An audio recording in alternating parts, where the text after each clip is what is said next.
Welcome to Salem Witch Trials Daily. I'm Josh Hutchinson. I'm Sarah Jack. Today, we're stepping into the doctor's office. We're looking at the men responsible for the physical and sometimes spiritual health of the colony. It's a crucial topic because on this date in history, February 16th, 1692, one key player in the upcoming Salem Witch Trials made a significant move. William Griggs Sr., a physician, purchased a new home and land in Salem Village for £71. Dr. Griggs is a name that looms large in the trials. At the time of this purchase, he and his wife had actually been living in Salem Village for at least 2 years. Before that, they had resided in Boston, Roxbury, and Rumney Marsh. And he wasn't alone in that house. William lived there with his wife and with their niece, Elizabeth Hubbard. And we know that Elizabeth Hubbard would become a central figure very soon. She became afflicted herself just days later on February 25th. But Griggs is perhaps most famous for what he did professionally. William Griggs got down to business soon after moving. It is widely believed that it was Griggs who declared the afflicted girls, Betty Parris and Abigail Williams, to be under an evil hand. That diagnosis, under an evil hand, essentially shifted the crisis from a medical problem to a legal and spiritual one. William Griggs was just one in a long line of colonial physicians. If we go back a bit to 1629, when John Endicott was governor of Massachusetts Bay, based in Naumkeag, what we call Salem today, he sent for Dr. Samuel Fuller, a Mayflower passenger, to come up from Plymouth Colony to help with his wife's illness. And the Massachusetts Bay Colony's next governor, John Winthrop, was a physician himself. His son, John Winthrop Jr., was also a noted physician and alchemist and governor of Connecticut. And Waitstill Winthrop, grandson of John, son of John Jr., he was also a physician. So medicine was often the purview of the elite and the educated and shared in families like this. In the Salem area specifically, there was quite a roster of medical men. Though many had passed away just before the trials began, there was George Emery, who died in 1687, and Daniel Weld, who passed in 1690. Then there's the Swinnerton family. John Swinnerton was a physician who died in 1690. Fans of Nathaniel Hawthorne might recognize that name from the House of the Seven Gables. There's also an interesting question regarding his brother, Job Swinnerton. It's possible Job was a physician, though some records, like Sidney Purley's, classify him as a yeoman. The Swinnerton family web is tight. Job Swinnerton Jr., that's the nephew of John the physician, had a daughter, Elizabeth, who married my ancestor, Joseph Hutchinson Jr., and so the Job Swinnertons are my ancestors, and John's my uncle. But Job Jr. and his wife, Esther, actually signed the petition for Rebecca Nurse. So you see, these medical families were also involved in village politics. Even one of the judges had a hand in medicine. Bartholomew Gedney, a witch judge, left behind 60 pounds worth of drugs and medicinal instruments when he died, and I believe he was mentioned during someone's defense. Major Gedney is mentioned in Martha Corey's defense because she was found to have some ointments, and they asked where she got those from, and she said it was Major Gedney's recipe.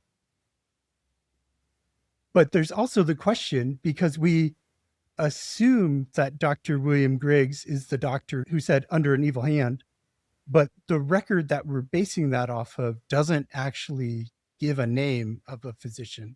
So that account leaves open the question of, could it have been another Salem area or even Boston area physician that came up and did the diagnosis instead of Griggs? And it makes you wonder about the quality of care. When doctors couldn't find a physical cause, they looked to the supernatural. This wasn't unique to Griggs or whoever it was that said under an evil hand. In late 17th century Boston, Dr. Thomas Oakes and Dr. Benjamin Bullivant were prominent figures in medicine. It was Dr. Oakes who is relevant to his trial context. He diagnosed the Goodwin children in 1688. In Memorable Providences, Cotton Mather noted that skillful physicians were consulted, and Dr. Oakes found himself so affronted by the distempers of the children that he concluded nothing but a hellish witchcraft could be the original of these maladies. This, of course, was the case of Goody Glover's witch trial. And that diagnosis had set a precedent for 1692. The text says the children were tormented just in the same part of their bodies all at the same time together, even though they couldn't see or hear one another. When one's neck or hand was racked, so was the other's, supposedly. And despite that supernatural conclusion, Dr. Oakes was well regarded. London bookseller John Dutton wrote that Oakes' prescriptions, quote, rescued languishing patients from the jaws of death, better than the mountebanks and quacksalvers. Speaking of prescriptions, we have to talk about what these doctors were actually prescribing. We have some records of Zerubabel Endicott, a Salem physician who died in 1684. This was another one of the ones who died in the years leading up to the Salem witch trials. He left behind an extensive medical library, but his remedies, well, they were something else. If you were, for example, suffering from the bloody flux, Endicott recommended stone horse livers.